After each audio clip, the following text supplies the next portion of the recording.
Good morning, everybody. We'll open the meeting with the Pledge of Allegiance. I pledge of allegiance to the flag of the United States of America and to the republic for which it stands, one nation, under God, indivisible, with liberty and justice for all.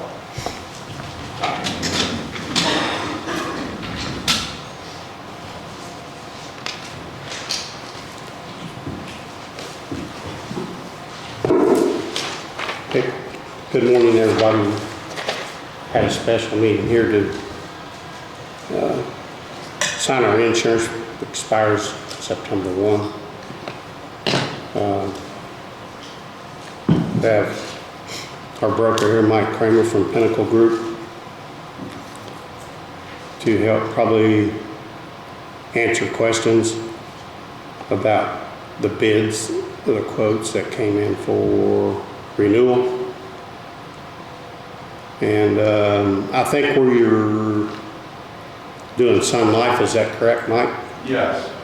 With no new lasers? The contract we have has a rate cap annually, and it has the provision that they can't put a laser in effect at the renewal. And we had one going into this as well.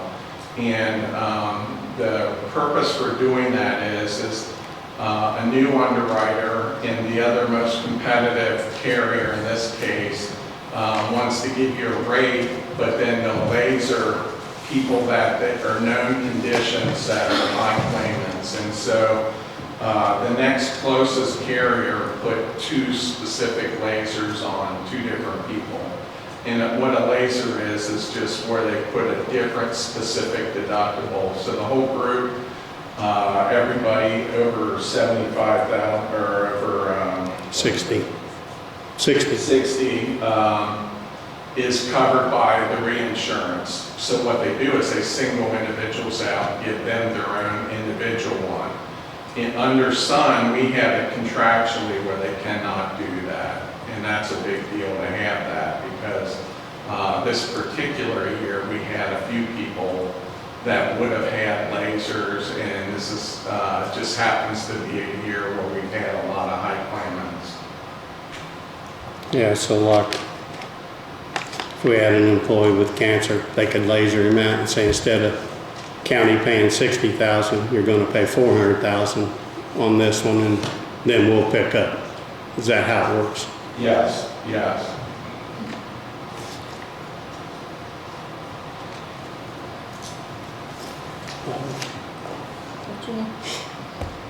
That one paper.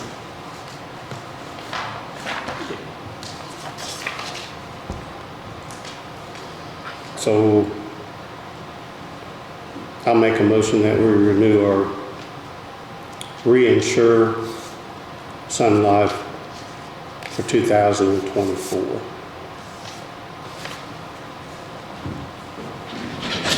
Can I ask, just on this, and like I'm getting the picture of what you do here. I sell insurance for a living. I don't deal with health insurance. Right, and I'm the converse with you. Right. So, I mean, is it not common for you to illustrate what the quotes that you picked up, or you? I have done that. Okay. Do we have? We had 13 reinsurers that we went out to. Do we have copies of those? Yeah, we have copies right now. Yeah. You want to? I didn't bring copy. I have an extra book, one from when we met. Can you read some of those reinsurers? This is Grant. Can you come up to the mic by chance? Mike. Oh. They can't hear you. Okay. And I'm not questioning what you've done, Mike. It's okay. That should be a part of all the record, my opinion. So what was your question? Is this on? The quotes that you received, if you've gotten those and provided those to Tom or anyone else, so that we know what's been done. What we get questioned on is we're paying a certain amount, which is making more and more sense to me, for health insurance. But what are It's a good question. Let me back up then. And So the way that our plan operates is it's not Anthem or United. What we've decided a long time ago is we wanted to do a plan where we control the profit centers and not allow an insurance company to make money on the profit centers. And the profit centers being medical claims, pharmacy. So pharmacy, we're buying prescriptions at the pharmacy at their cost. On medical, we have direct contracts with the providers that we are getting, for the example of St. E's, we're getting 20% below what everybody else is getting because we have a direct contract with them. We're not leasing networks and having to pay that overhead. So then the other thing that is a component of this is reinsurance. So the reinsurance that we purchased, we went out to 13 different carriers, and we have a spreadsheet of those. Let me grab my glasses right here.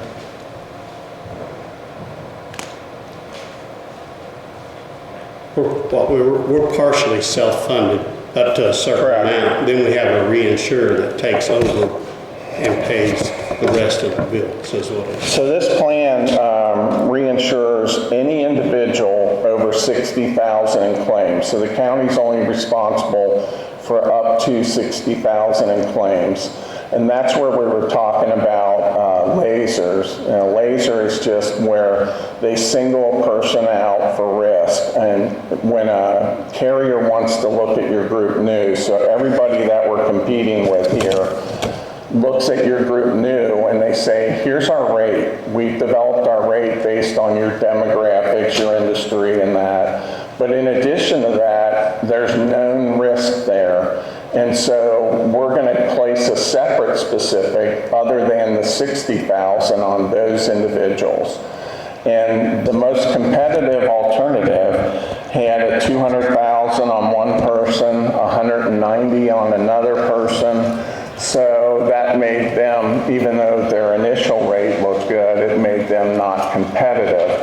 The other detriment to that is next year you go into a renewal, and if you're looking at new carriers, those lasers don't go away. So now they can add some more. And eventually you got everybody at a different coverage level other than the 60,000. It makes it. Does that help you, John? Right. So we asked council for $2.5 million for medical insurance. That's the maximum it could be. Right. So that's actually, and what portion of that is claims that we're actually paying? 1.6 is medical claims. From what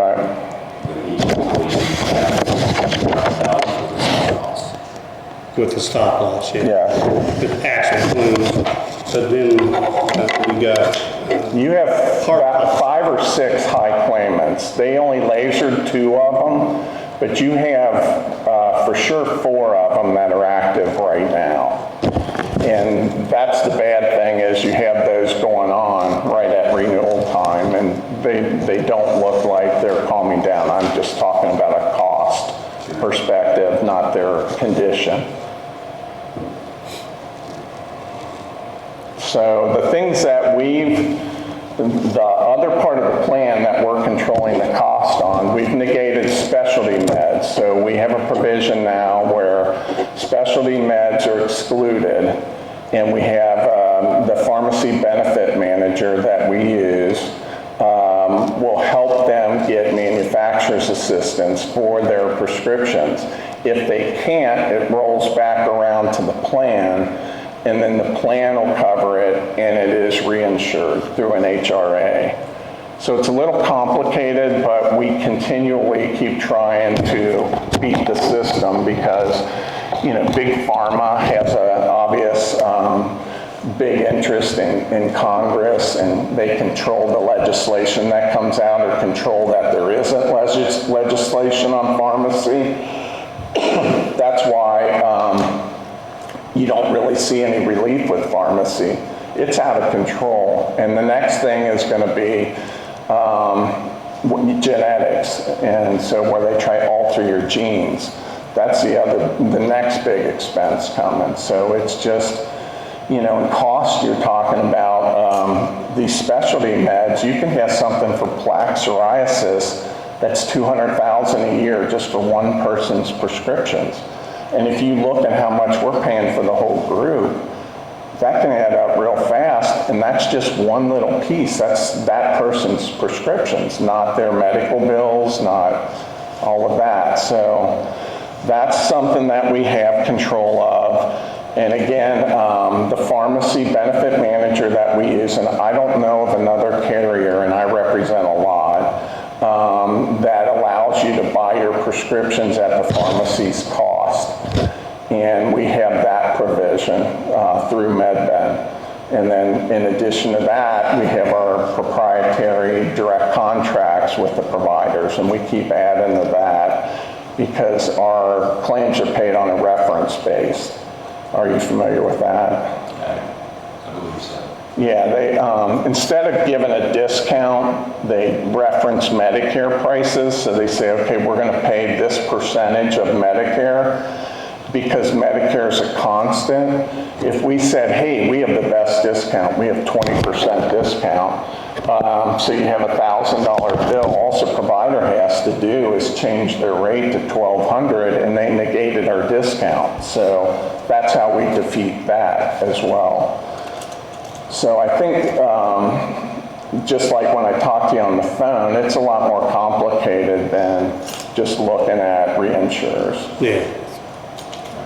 And if you look how companies are trending, we're usually trending lower than the norm on most people. Yes. When we look at comparisons in our block, we're below the norms, and we meet regularly to review those things. I think we're running about 900,000 below where fully insured would be, so, and we've been doing that continually. This probably is one of the bigger increases you've had in 15 years. So usually groups have one bad year and two good years, but even their bad year at worst is comparable to where people would be when they're fully insured. And this one, we've had a whole lot of good years, and this one just is a tough renewal because we have a lot of high claimants going on right now. But fortunately, we have really good reinsurance. SunLife is the largest reinsurer, so we have that stability. So we've got $1.6 million in claims, and we've got SunLife as a reinsurer. What is the premium that we pay SunLife?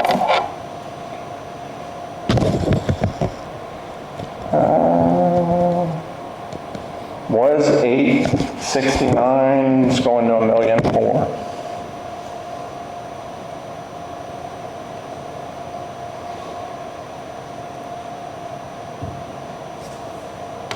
Is that that didn't make sense. No, I'm looking just on those two lines, and it's costing some more premium. I'm getting $3 million, we have an ask of 2.5.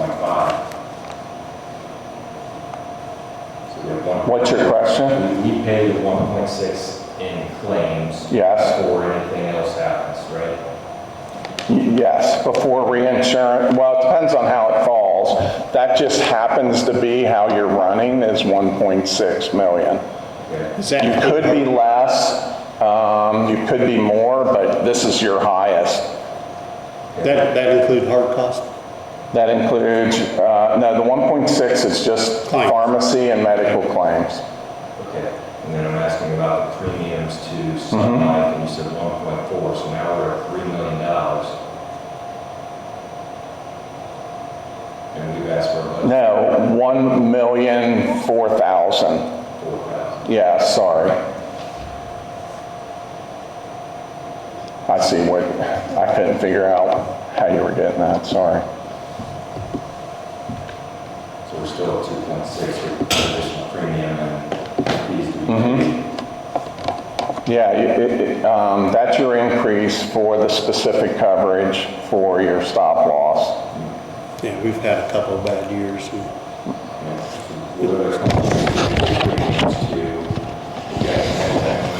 MedBen's the administrator, so that's what people would view as the insurance company. So they administrate claims, the pharmacy benefit manager runs through them, all the other things that you do runs through them. I know we had a debacle last year about life insurance. Well, they just pay the premiums. They're not the insurer for that. They're an administrator. Yeah. And they're ISO certified, and I don't know of another third-party administrator that's ISO certified. So they're a very good administrator. They're in Newark, Ohio. And I'm not questioning that. No, I'm just offering it because I never talked to you about that before. Yeah, they also negotiate all the claims from the hospitals, doctors, who else, and make sure we're compliant with the federal, the state. They take care of COBRA. They do a lot more than just waste. Yeah, they have a whole compliance department to make sure our plan has never been in trouble. Right. And As the administrator, then where are they getting paid from? they're paid in administrative costs. The hard costs, I call it. All the costs and Yeah. I'm just trying to get to the bottom line and figure out where we are and isolate everything. Because I mean, right now we're 2.6. So we have an increase in the budget line from 2 million to 2.5 million is our ask for next year. We're 2.6, and I still got more additions to be made to this. So I'm just trying to figure out where we're going to be. With admin and everything, you're at about 2.7. So we've got MedBen And that's assuming you still have all the high claims going on that you had this year, which it's unusual, but that's a conservative estimate. We're not trying to lowball it. that admin fee would cover MedBen and your broker fee. Yes, my broker fee's in the stop loss. Okay. And MedBen has an admin fee that's a per employee per month fee.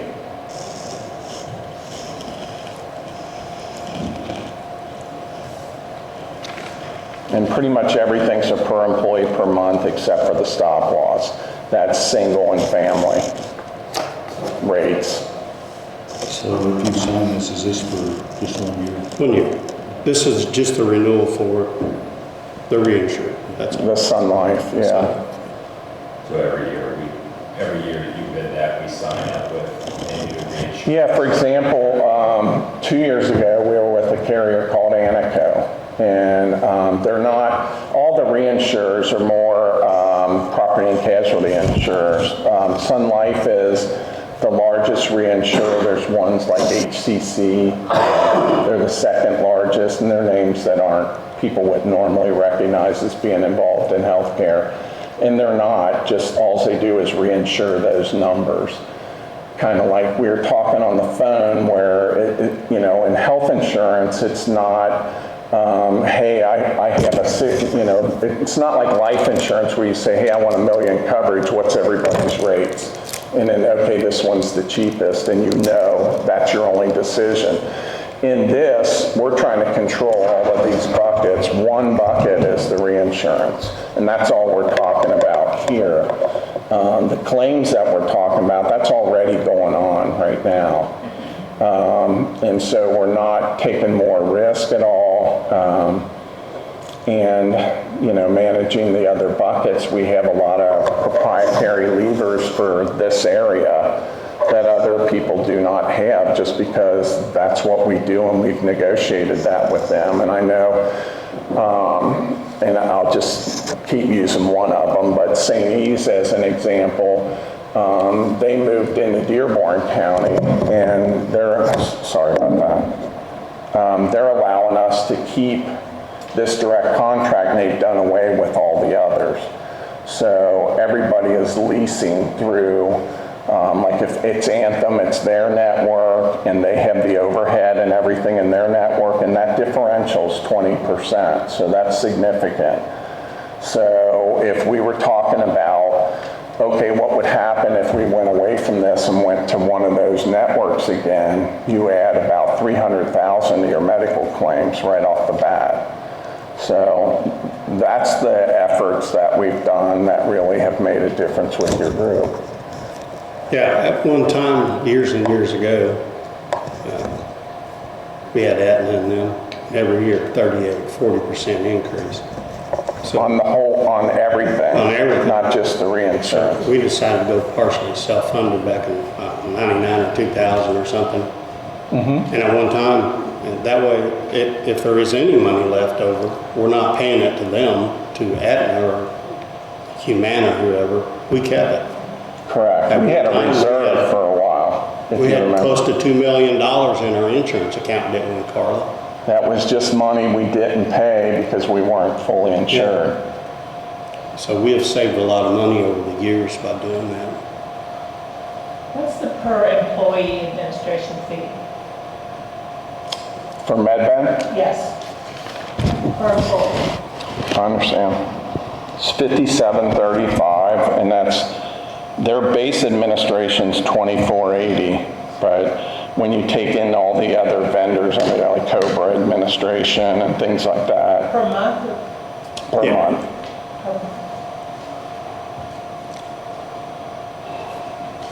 Okay. Do I have a second? I'll go ahead and set the motion. So next year, this will all be done again, John. Starts usually in June or before bidding it out. And it actually starts in May. Just my expectation would be that we, have a presentation, that Mike comes in, lets us know where we stand, and can share everything that he's done with us and the meetings, so the public is aware of what we're doing, because that's where I have questions, about what's going on. We meet periodically too, John, and go through a review, and it's as thick as this, and go through everything. We learn how emergency room visits are going, and we know as specifically as which ones are actually urgent and which ones are not, and what that diagnosis was. And then we can change things around based on what's going on in our plan. So the management of claims and pharmacy is probably a bigger and more daunting task than the reinsurance. The reinsurance we bid out to a big field of reputable carriers, and some of the times it's worth it to move just because even though Sun may be a good carrier, they may not want to be as competitive as somebody else with your group at a particular time, and that had happened.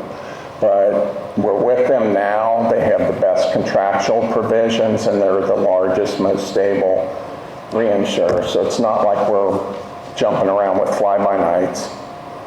Yeah, it's like, I don't see Mike for a year till the renewal. I mean, we meet every 2 or 3 months and go over all the claims and where we're at doing this and what they're forecasting, what the market's trending and stuff. We go over that several times a year. And So we can adjust our policy to be, so we kind of know what we're walking into before it happens. It's not like all of a sudden it's like, hey, surprise, this is what everybody's looking at. I mean, we know how our group's running before we get into that. And to the detail I was talking about. Understood. good. I got a question. When's the last time the county has looked at other brokers? How long has Pinnacle been the broker? And when's the last time we compared like oranges to oranges in the prices? On broker, Broker and the insurance as a whole. Because what if another broker and insurance company has a better offer? We don't know because we don't never compare. We haven't had no one else come in, have we? Or have we? we every year we do the reinsure, but now Mike's been our broker for, I don't know how long, like 10, 12 years? Yeah. Has anybody ever considered checking things out after 10 or 12 years? I went to an AIC meeting, and they have, most counties have insurance committees in their counties. They don't answer to one person don't sign off on the contract. The people in the county go to the insurance committee if they have a problem, they don't go to one person. And I think Franklin County really needs to consider having an insurance committee. Ooh, we can talk about that, having an insurance committee. We have committees for everything else, I guess. I think it's something that we should really look into. Okay, we will. All right, that's all we had for the special meeting. Oh, I'm sorry. Commissioners, can I ask a couple questions? Commissioners, this is Sarah Duffy with the Franklin County Observer, and I had just a couple questions for you that I think people would want to know. What's the cost for the county employees for this insurance, and has it gone up? What do the employees pay? Just a single employee is $50-some, I think, isn't it? And then maybe this is a question for Mr. Kramer. You mentioned that employees can go to St. Elizabeth Hospital in Dearborn County. Where else can they go? Where else can they go They locally? can go anywhere. They can go to any hospital? Yeah. Okay. We pick a tier that we get even better pricing in, and we can make that whatever we choose to make it, because we're partially self-funded. We control the plan design, but an employee can go anywhere. There is no in and out of network. Everywhere is in network. Okay, what about pharmacies? What pharmacies can they go to? All of them. Okay. Yeah. There's no restrictions on that. The only restriction is on specialty meds, and we have a program for them to do that, and we negate that cost. And again, because of what I was speaking about, of how expensive that can be. Okay. Do the employees have co-pays and deductibles like I know I do on mine? And have those gone up for the employees? No. Like, if you go to the doctor, it's like a $30 copay. Okay. Let's see, Sarah, it's $50 for an employee. For an employee and a spouse, or an employee and children, it's $155.58. And for a whole family, it's $253.98 per month. So employee plus one and then family. Single employee plus one and then And family. whole family. And what's their, do they have a deductible they have to pay each year before this insurance kicks in? I know some of these plans are what they call high deductible. You have to pay the first $2,000 or the first $5,000. Do they have I think maximum out of pocket would be, what, $2,500 or something? Yeah, you're thinking of a high deductible plan that goes with Right. a health savings account, and we don't No, have that okay. plan in place. I mean, we can, but what we found over time is that we try to give people co-pays so they Okay. can budget what their costs are. And when you have a high deductible health plan, then somebody has to fund the HSAs to make it make sense, or you Right. just downgraded the plan. So do the employees have a base deductible they have to meet before before you start paying Only anything? for inpatient, outpatient surgeries and diagnostic testing. Everything else is copay. So if Okay. they go to the emergency room, it's a copay. If they go to urgent care, it's a copay. If they go to a specialist, it's a copay. If they go to a primary care, it's a copay. If they go to the pharmacy, it's a copay. Okay. I appreciate you providing that information. I think that's something people are interested in, because I know, like myself, you sort of compare your own insurance to what somebody else has, so I do appreciate getting that information. Thank you. Thanks, sir. Okay. I'll make a motion to adjourn. I'll second that. All in favor?